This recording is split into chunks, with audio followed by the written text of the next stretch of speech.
Assalamualaikum warahmatullahi wabarakatuh. Allow me to introduce myself. My name is Intan Putri Rahayu with my friend Aviana. We want to present about the influence of WAHABI in Indonesia. I will begin the presentation with the point. First number is, what is the WAHABI sect? The second number is, background of WAHABI founding. And the next number is, what are the teaching of WAHABI? The next number is, how WAHABI entered in Indonesia. What impact did WAHABI give to Indonesia? Does WAHABI give positive or negative impact? And the last number is, what we should do as youth in order not to fall into WAHABI. Okay, the first number is, what is the WAHABI sect? The term WAHABI or Wahhabism was actually given by people outside of this sect because the Wahhabis themselves call themselves by Al-Muwahhidun or Ahlu At-Tawhid.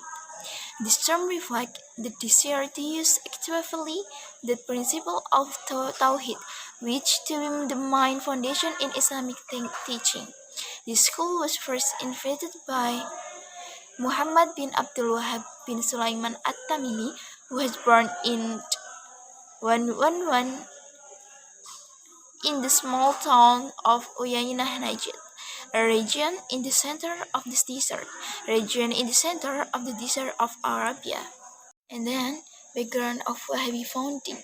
The basic concern that prompted the birth of the sect, if seen from its main teaching, it is the effort to preserve the religion as it should be taught by the Prophet Muhammad.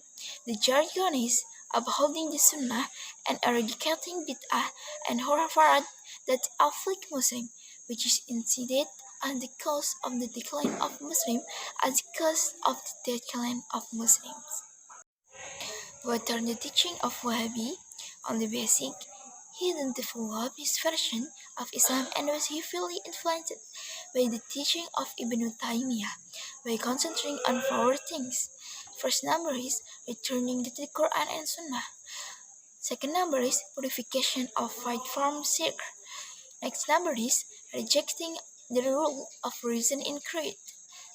The last number is cleansing the teaching of Islam for all form of kufarat and superstition. How Wahhabi entered Indonesia? The Wahhabis claim to be Muslims who are oriented to the pure and unadulterated teaching of Islam. They often also call themselves Muwahhidun, which means supported of teaching the purify the oneness of God, Tawhid. However, they also state that they are not a new Islamic sect or school, but only follow the call da'wah to implement the most correct teaching of Islam or Salaf. What impact did Wahhabi give to Indonesia? Muhammad bin Abdul Wahhab's preaching began to develop when he began to collaborate with Muhammad bin Saud, the leader of the Dariyah territories outside the supervision of the Ottoman Caliphate, Ottoman Turkey. With this cooperation, Wahhabis and the Saudi royal family, has been inseparable since their birth. Since the birth of both, it is Wahhabism that has created the Saudi kingdom, and in return, the Saudi family returned the favor by spreading Wahhabism throughout the world, by spreading Wahhabism to all corners of the world. One could not have existed without the other. One thing cannot be without two helps or of something else. Next, explained by me. Point 6 is, does Wahhabi give positive or negative impacts? There are 8 impacts that given by Wahhabi. The first, the worship of other than God is wrong. Whoever does so is to be killed. Number 2, who one seeks God's forgiveness by visiting the graves of the pious are among the polytheists. Third, it's an act of polytheism to give an introduction in prayer of the names of prophets or angels or saints, such as Ila Hadratin Nabi Mustafa Muhammadin Sallallahu Alaihi Wasallam, and so on. Fourth, it's kufur to give knowledge that is not based on Al-Quran or Sunnah, or knowledge that is based on reasoning or comes from the mind.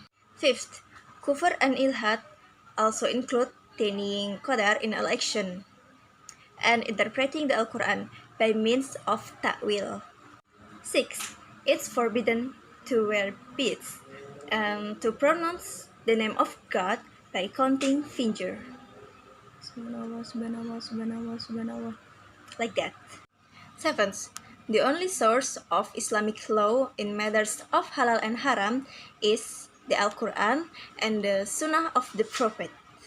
The last, the door to ijtihad remains open and anyone can do ijtihad as long as it fulfills the condition.